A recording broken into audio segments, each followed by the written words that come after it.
Bonjour à tous, Entre Terre et Mer est de retour à l'île des Pins. Pour la petite histoire, on doit son nom à l'explorateur-navigateur James Cook qui la baptisa ainsi en raison de l'abondance des pins colonnaires qui s'imposent partout ici. L'île a toujours subjugué les visiteurs et ce n'est pas pour rien que son économie repose essentiellement sur le tourisme. C'est d'ailleurs ce à quoi nous allons nous intéresser aujourd'hui. Nous sommes allés pour cela à la rencontre de personnes qui proposent des activités touristiques originales et décalées. Nous nous sommes aussi intéressés sur la manière dont certains habitants de l'île s'organisent au mieux pour réguler l'impact du tourisme de masse sur l'environnement. L'île des Pins est également connue pour être le paradis des pêcheurs chevronnés qui aiment partager leur passion avec les visiteurs. Nous aurons l'occasion de vérifier cela en accompagnant Jean-Marie pour une partie de pêche mémorable. Entre Terre et Mer, spécial Cougnier, partie 2, c'est tout de suite sur NCTV. Pour commencer, direction la piscine naturelle. Ce haut lieu touristique est depuis peu géré par les habitants d'Oro et de Touété. L'afflux de touristes ne faisant pas que du bien à ce site d'exception, des hommes et des femmes se sont mobilisés pour le préserver avant qu'il ne soit trop tard. Rencontre avec Zimako.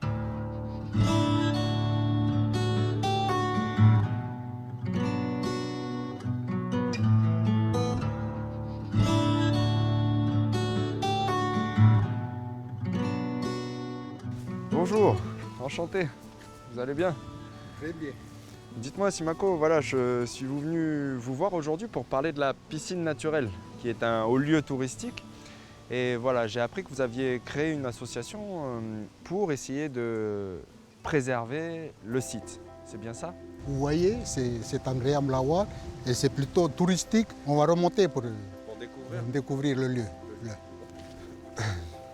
Du coup, là, Zimako, on va traverser, c'est ça? Il faut suivre le centre. Voilà, on va traverser, c'est indiqué par les panneaux. D'accord. Avec les bouées là.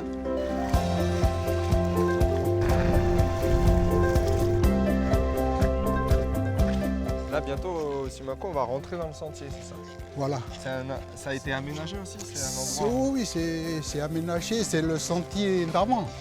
Les vieux, ils prenaient ça, on a juste nettoyé un petit peu.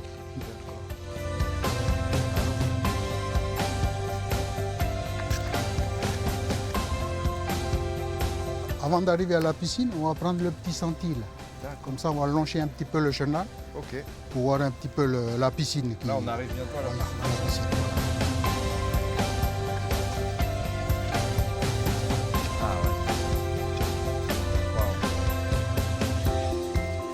Et du coup, Zimako, dites-moi, vous avez créé cette association, mais pourquoi? Parce que vous avez vu du changement, vous? Comment est-ce que c'était avant? Oui, il y a beaucoup de changements par rapport à l'époque où j'étais gamin encore. Ben voilà, vous voyez vous-même, vous constatez vous-même. Voilà. Il y a les coraux, il y a les algues. Les algues là, tout ça, ouais. C'est un lieu qui était propre, il n'y a que le banc de sable. Il n'y avait que du sable à l'époque. Voilà. Et puis les vieux, ils pêchaient. Le lieu, il a une signification particulière. Comment est-ce qu'il s'appelle cet endroit-là? Le Nokanak, c'est Konde. Konde, c'est ce qui veut dire, c'est un lieu où les vieux de la tribu ils descendaient pour la pêche. Mais ils pêchent autrement.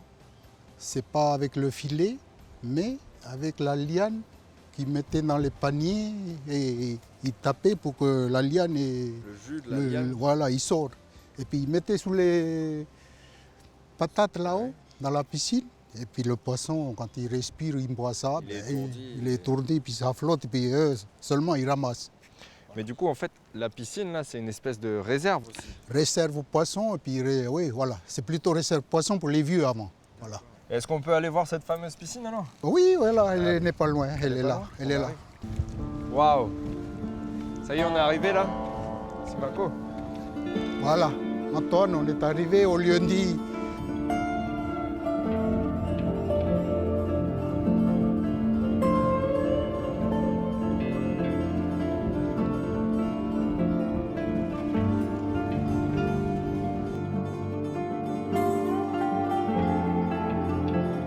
Mais alors, Zimako, comment est-ce que cette piscine elle se remplit? Comment est-ce que les poissons arrivent ici? Par où est-ce qu'ils arrivent? Ben là, vous voyez bien là-bas, la piscine, l'entrée de la grande mer, voilà, qui se déverse, et ça se remplit à marée haute. C'est juste derrière. Et voilà, c'est juste derrière. Derrière, il y a le large, il y a la grande mer. Je voulais revenir un peu sur votre association Simako. Justement, quel est l'impact des touristes sur un site aussi exceptionnel? Quels sont les dangers? Qu'est-ce qui se passe? Qu'est-ce que vous avez vu, constaté? Ben, le constat que les sujets de la tribu, ben, c'était que la piscine, les choses qu'on voyait avant, en termes de coquillages, de coraux, ben, tout ça, ça a disparu. Pourquoi? Parce qu'il y a eu du prélèvement? Qu'est-ce qui s'est passé? Oui, voilà. La fréquentation La des touristes? fréquentation des touristes a motivé à ramasser les coquillages et partir sur Nouméa. Je sais Et pas. vous avez rencontré d'autres soucis aussi par rapport au tourisme sur ce site? Oui, avec les sacs plastiques, les Les boîtes, saletés, les déchets, oui, il est voilà. arrivé qu'il y a des gens qui Voilà. laissent ça ici. Qui c'est laissent ça et puis qui partent. Du coup, quels sont les projets pour sensibiliser les gens quand ils viennent là? Est-ce que vous avez installé des infrastructures ou comment est-ce que ça se passe? Voilà, on a commencé par installer les caisses poubelles qui sont plus haut là-haut. Et après, c'était un projet d'installer les toilettes sèches. Pour bientôt là. Voilà. Oui, parce que jusque-là, les gens vont dans la nature et à Voilà. force, on commence à... Ouais. D'accord.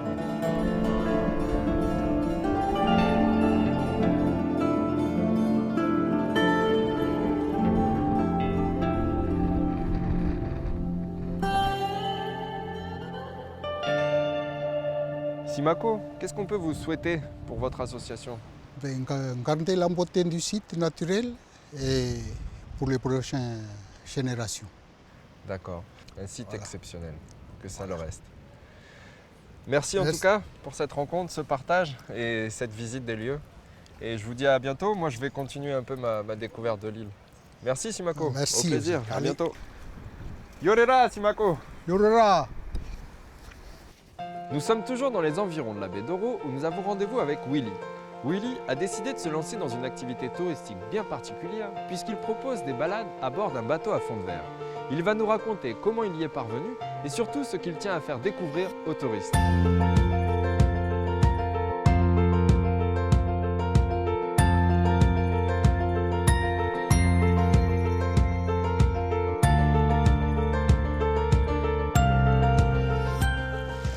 Willy? Willy? Antoine, Bonjour. Enchanté. salut. Ça va bien? Oui, ça va bien. Dis-moi, on arrive pile au moment du rendez-vous pour cette fameuse balade avec ton bateau à fond de verre, c'est ça? Voilà, ça aime bien. Du soleil là. Oui, Willy, en tout cas, c'est un endroit encore bien magnifique de l'île des Pins. Mais dis-moi, est-ce qu'on est prêt à partir là? T'es prêt toi ou comment ça On se est passe? prêt à partir. Je vais terminer le petit essence là. On va préparer descendre un peu la vitre. Et après, on va y aller. Tu vas nous montrer tout ça? C'est bon? Ok, c'est bon. Ok. Mais c'est un sacré bateau, hein. Dis-moi, tu peux embarquer combien de personnes à bord? Sur le bateau là, c'est 14 personnes maximum. Voilà. Willy, ce bateau, c'est une construction locale? Ça a été fabriqué ici? Comment ça s'est passé? Oui, ça a été construit. C'est un premier modèle, un prototype calédonien.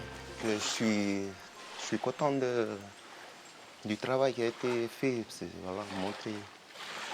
Parce que quand j'ai lancé ce projet, je savais que ça ne se construisait pas ici.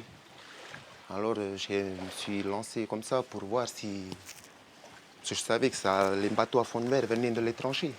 C'est l'idée là de proposer déjà un constructeur local, qui lui aussi, c'était un défi pour lui de faire un travail qui est vraiment typique quoi, pour le local. J'ai proposé ça, il a travaillé avec son architecte et au fur et à mesure, il me montrait le dessin, le travail qu'il faisait avec son architecte. Et j'ai vu que elle était bien Profilé, voilà, dessiné, ouais. bien fait, bien réfléchi. Et là, j'ai donné l'accord pour que c'est bon, on peut démarrer le travail. Quoi. Willy, du coup, l'activité là, vous avez démarré, ça fonctionne plutôt bien, ça démarre bien? Oui, j'ai commencé au mois de décembre, janvier. J'ai eu des bonnes répercussions qui me donnent encore plus envie d'y aller encore et de faire des petits suppléments avec pour donner plus d'attraction aux touristes, quoi. Willy, en parlant de touristes, il me semble qu'on a rendez-vous là, tu as des clients qui t'attendent, c'est ça? On va y aller? On va se préparer, on va aller récupérer des clients, quoi. Après, on va aller découvrir le fond marin de la Bigorre. Ben, C'est parti. on va y aller, hein, comme ça. On est OK. Ok. Juste appeler mon assistant, Yannick. Yannick? Comme ça, il va... D'accord. C'est mon matelot. Yes. Hello Yannick. Enchanté. Ça va bien? La forme?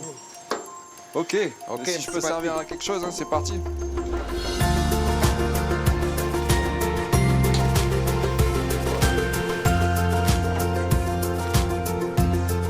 Du coup, Willy, quelle est la particularité de ce bateau, le bateau à fond de verre? Et comme c'est un bateau qui est fait pour la découverte vraiment du fond marin, que j'ai là, mis un petit moteur pour Oui, c'est un bateau où tu navigues tout doucement, quoi. C'est pas un- voilà, de prendre le temps de bien voir ce qui se passe au fond, hein, dans le fond marin. Du coup, il a ton observatoire, là, la vitre, elle a quelque chose de particulier, non? Qu'est-ce qu'on peut observer ici, alors, dans la baie, là, en général? Ici, dans la baie, voilà, il y a un peu de tout. Surtout, il y a des tortues. Dans la baie, il y a plusieurs environnements différents dans cette baie, c'est ça? Ici, c'est les serbiers. Après, on va descendre vers les patates pour voir un peu plus de fond de ce qui se passe en bas. Après, on va remonter vers le récif, découvrir les corails, les différentes corails. Voilà, tout ça. Du coup, c'est un peu ton jardin ici, C'est devenu ton jardin marin. mon jardin marin. Voilà.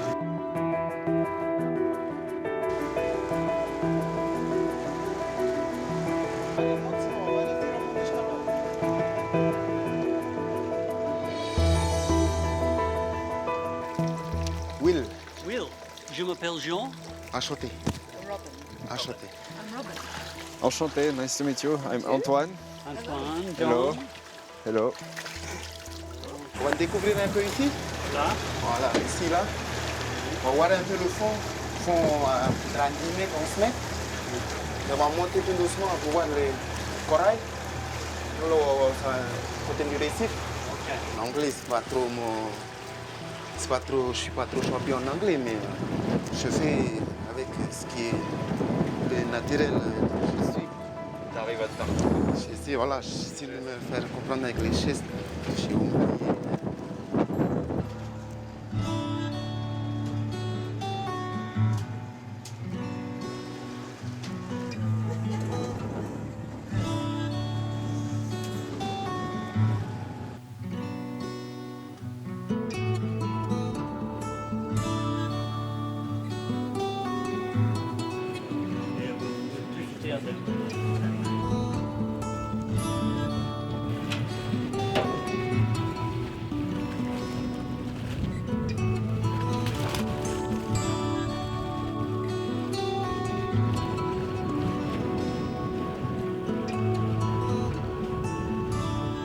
Quels sont les avantages de ce bateau, en fait? Le bateau à fond de verre, ça permet quoi pour les clients?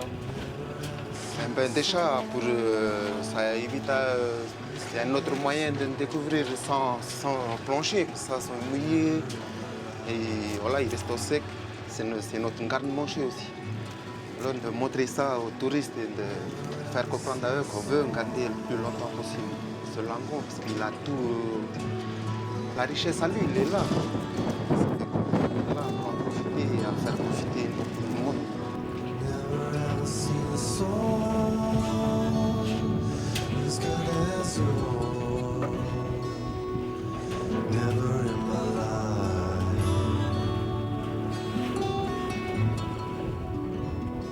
We saw lots of fish, Yeah.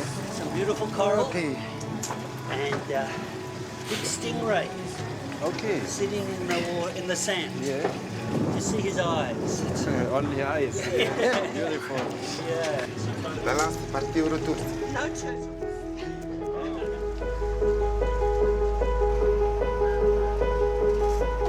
Merci beaucoup à vous.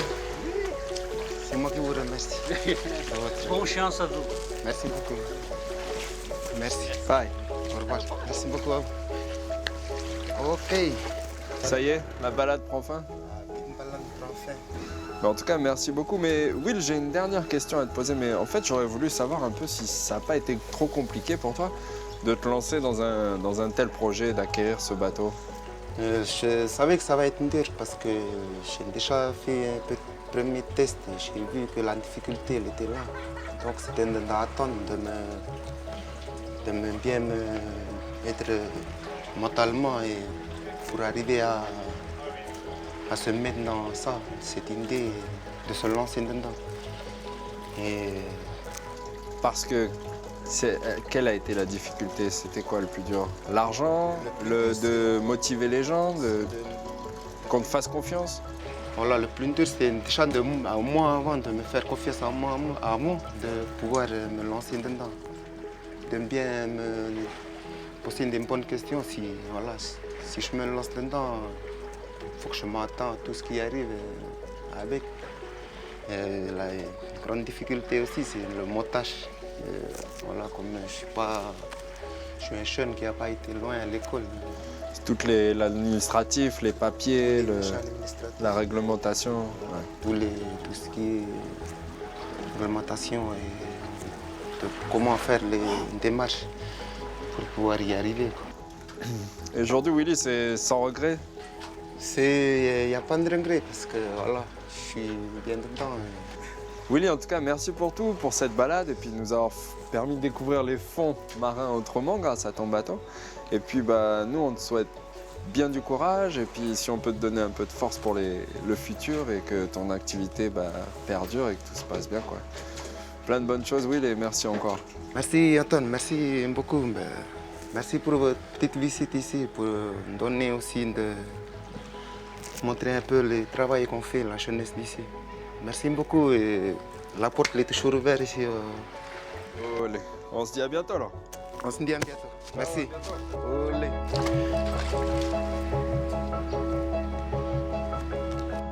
Nous allons maintenant à la rencontre de Jean-Marie pour un coup de pêche. Il nous a promis entre autres des dawas et peut-être des langoustes qui font la renommée de cette île, mais on raconte qu'elles sont de plus en plus rares. Quoi qu'il en soit, nous partons pour une journée en mer.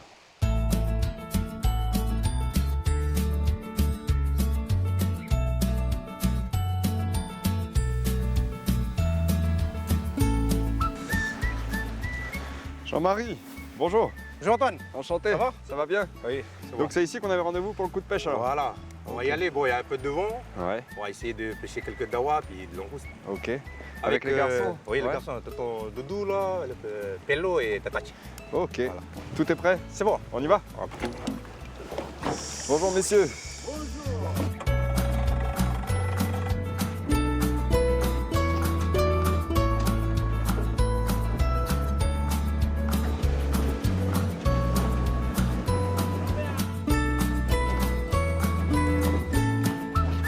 Oui, dites-moi Jean-Marie, là vous vous préparez, mais on va commencer par quoi? Là, on va commencer par le vieux Edouard l'a dit, là, on va commencer à voir dans les patates là, si on peut trouver une de langouste verte là, tu vois.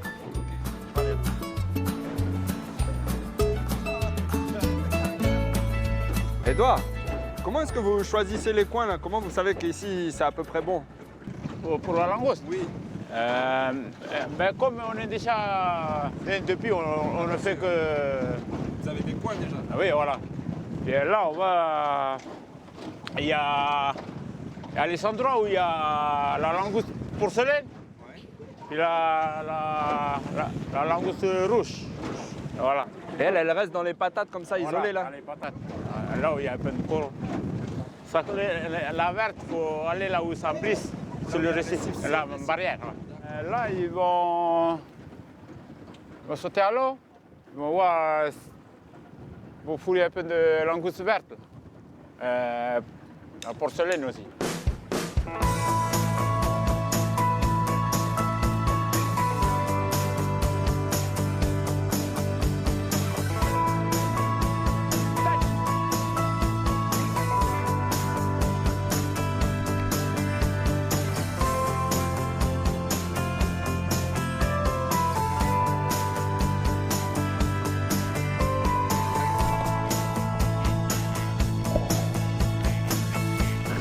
Oui, Edouard, les langoustes, vous en pêchez toute l'année?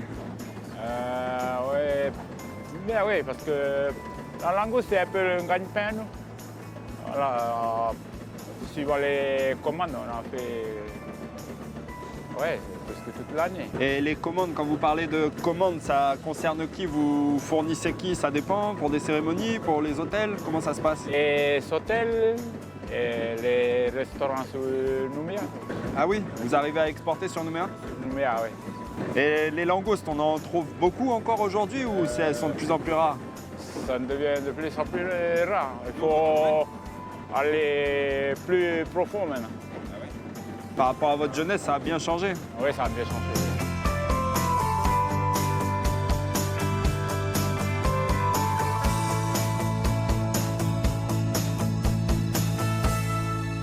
C'est dangereux de pêcher la langouste ou c'est physique? C'est pêcher la langouste, je dirais plutôt physique, mais pas trop dangereux. Et c'est physique parce qu'il faut tout le temps descendre, remonter, tout ça, ça fait beaucoup d'apnée, c'est ça? Voilà. Ouais. Beaucoup d'efforts. Et généralement, Edouard, les langoustes, sous l'eau, elles sont comment? Elles sont au fond, elles sont dehors? Comment? Quand le trou il est bien plein, là, c'est juste au bord du trou. Autrement, à la fin, il faut aller chercher au fond, en dessous. Et ça, c'est quoi comme langouste, Edouard? Langouste verte. C'est la verte? Ouais. D'accord. C'est partie des langoustes porcelaines. Et là, elle est mature, là. Elle est adulte déjà. Oui, voilà. Ouais. Quand vous les pêchez adultes et vous faites Adulte, attention ouais. aux femelles quand elles ont les œufs, non? Les œufs, ouais, on les remet à l'eau. Autrement, on les met dans des caches le temps qu'on lâche les œufs. Et après, vous relâchez les... Ah, dans des cages en mer? Oui, en mer. Et pourquoi? Ben, pour l'avenir. D'accord. Quand vous pêchez les langoustes, là, il y a une taille réglementaire? Comment Oui. ça se passe? Oui, il y a une taille réglementaire. Je crois que c'est 7,5, hein? C'était Oui, voilà, oh, c'est 7,5. Entre On mesure entre les deux... les yeux? Les yeux, là, oui, jusqu'au bout de ça, carapace, là, tu vois. Ok. Voilà. D'accord. Et tamali. Edouard, là, qu'est-ce qu'on part pour faire quoi maintenant après les langoustes? On va aller sur le plateau, là, à la colonie, voilà. On va faire le filet, on va voir si on peut attraper des dawa. On va poser la scène alors. Ouais, on va poser la scène. Ok. On va voir s'il y a des bancs.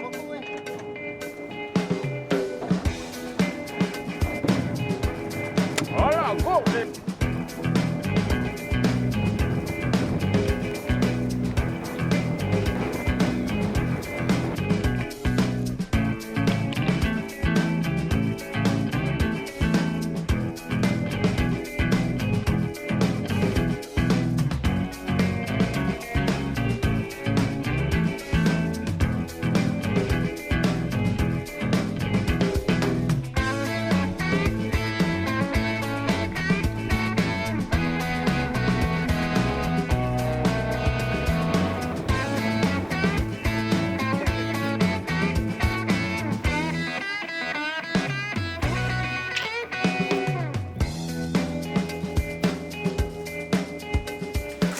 Voilà, bon, ça.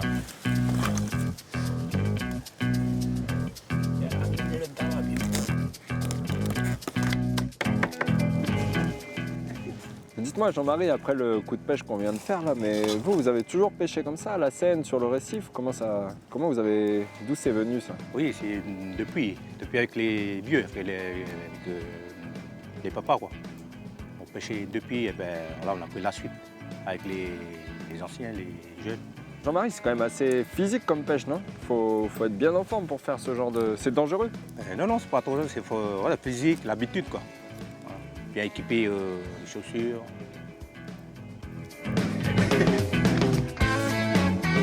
Jean-Marie, est-ce que vous pourriez me parler un peu de l'endroit où on est là? Où est-ce qu'on est? Dans quelle zone?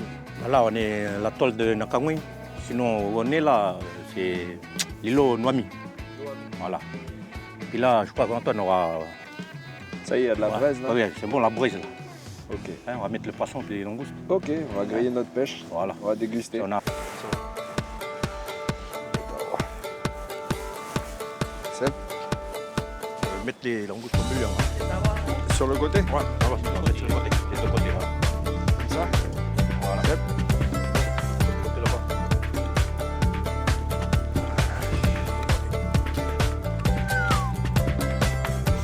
n'y a rien de mieux. Grille au feu. Magnifique. Oh, ouais.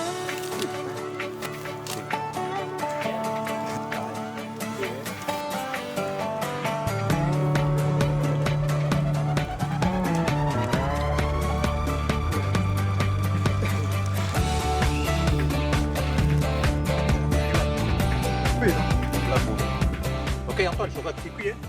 Ok, On va goûter, on va manger. avec plaisir. Manger notre Allez. pêche. Parfait. Voilà. Un respect.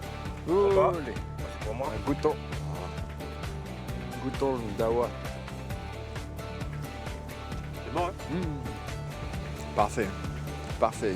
Tout frais le poisson. Les garçons, Jean-Marie, Eustache, Ernest et pas Edouard, merci beaucoup de m'avoir emmené dans cette découverte de la pêche à l'île des Pins. J'ai encore découvert pas mal de belles choses. Et comme on dit ici, Yorera, ole merci à Chakwat. Et à bientôt encore. Oui. Oui. Voilà, notre aventure à l'île des Pins touche à sa fin. J'espère que vous aurez apprécié ces moments passés en notre compagnie et j'espère que toutes ces belles images et ces belles personnes rencontrées tout au long de cette aventure ilienne qui vous pousseront à venir visiter cette île ou encore à la revoir, mais tout autrement. Merci de votre fidélité et je vous donne rendez-vous dans 15 jours, même jour, même heure, pour un nouveau numéro d'Entre Terre et Mer. À bientôt!